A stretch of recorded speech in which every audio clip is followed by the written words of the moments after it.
Sumainyo ang Panginoon. At sumaiyo rin. Ang mabuting balita ng Panginoon ayon kay San Marcos. Papuri sa iyo, Panginoon. Noong panahong iyon, muling pinalapit ni Jesus ang mga tao at sinabi sa kanila, "Makinig kayong lahat at unawain ang aking sasabihin. Hindi ang pumapasok sa bibig ng tao ang nakapagpaparumi sa kanya sa mata ng Diyos, kundi ang mga nagmumula sa kanya. Ang may pandinig ay makinig." Iniwan ni Jesus ang mga tao at nang makapasok na sa bahay, siya'y tinanong ng kanyang mga alagad tungkol sa talinghaga. "Kayo man ba'y wala ring pangunawa?" Tugon ni Jesus. "Hindi ba ninyo alam na hindi nakapagpaparumi sa tao ang kinakain niya, sapagkat hindi naman pumapasok iyon sa kanyang puso, kundi sa tiyan, at pagkatapos ay idinudumi?" Sa pagsasabi nito'y para nang ipinahayag ni Jesus na maaaring kanin ang lahat ng pagkain. Nagpatuloy siya sa pagsasalita. Ang lumalabas mula sa tao ang nagpaparumi sa kanya sa mata ng Diyos.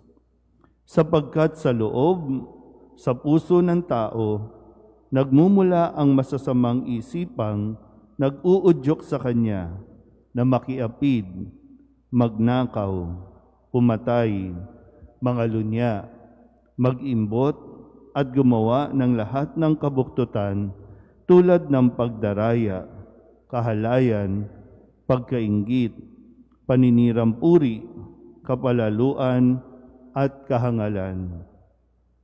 Ang lahat ng ito'y nanggagaling sa puso ng tao at siyang nagpaparumi sa kanya.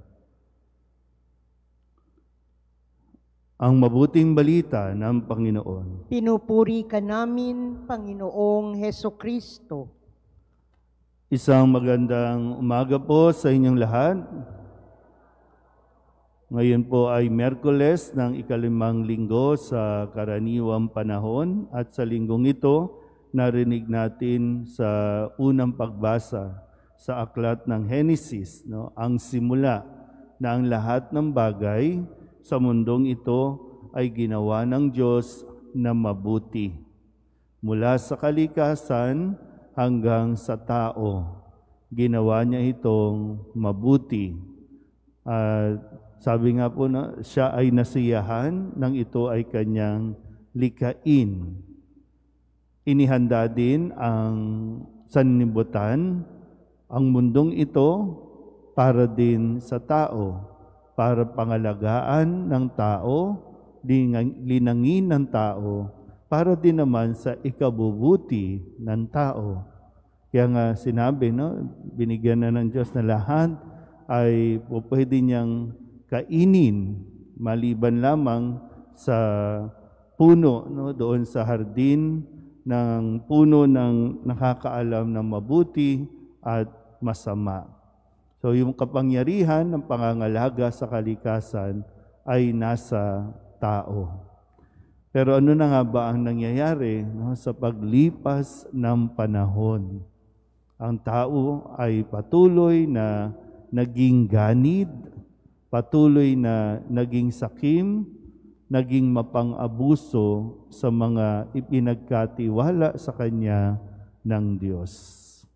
At lumipas din ang napakaraming taon, kaya't kung sa Ebanghelyo ay muling pinapaalala sa atin ni Jesus na patuloy nawa natin na lawakan ang ating pangunawa.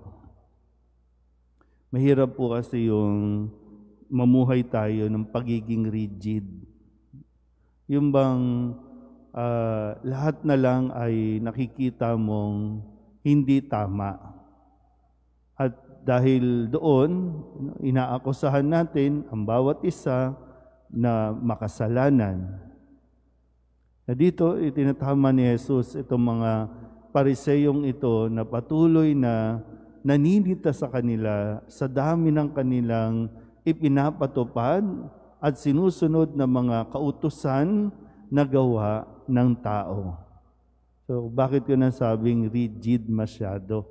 No, kasi nga, pati ba naman yung paghuhugas ng kamay, kasalanan na? Hindi ka lang naghugas ng kamay bago ka kumain, kasalanan na? Nakakaligtaan tingnan no, kung ano yung pinakapuso, kung ano yung pinakakailangan na tutukan ng tao. Hindi sabi nga, no, kailangan nating lawakan ang ating pangunawa. Mismo kasi tayo mga taga-simbahan na nagiging rigid.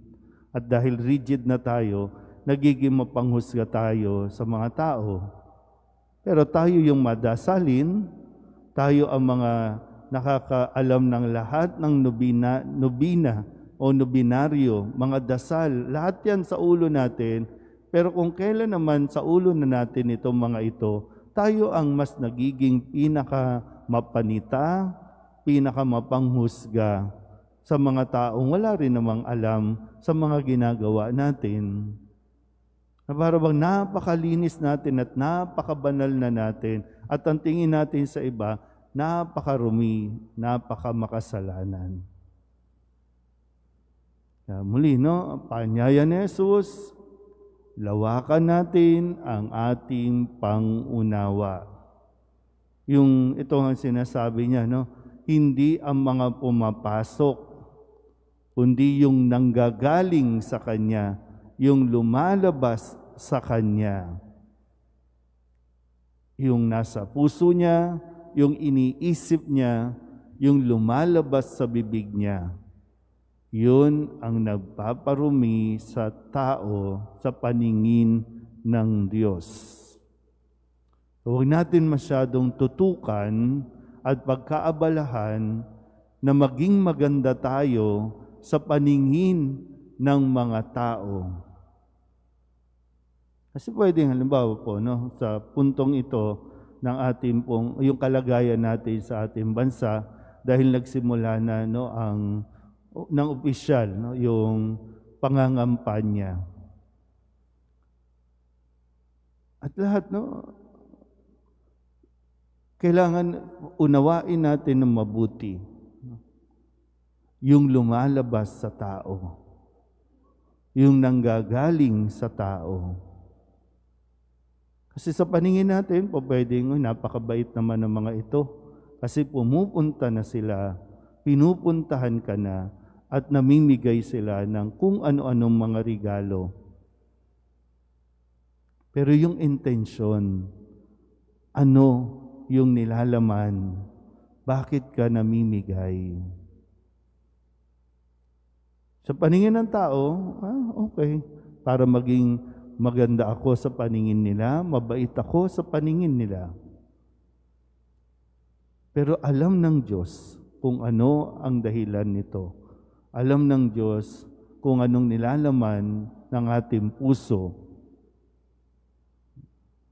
Lawakan natin ang ating pangunawa nang hindi tayo maging marumi sa paningin ng Diyos.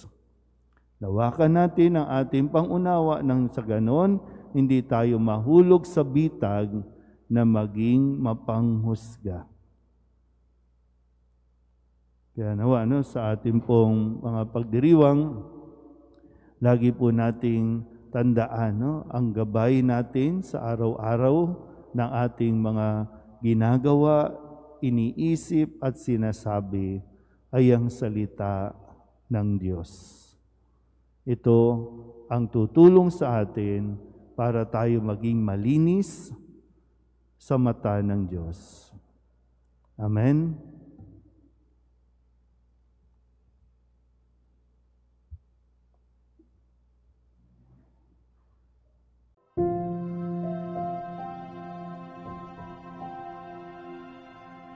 Thank you.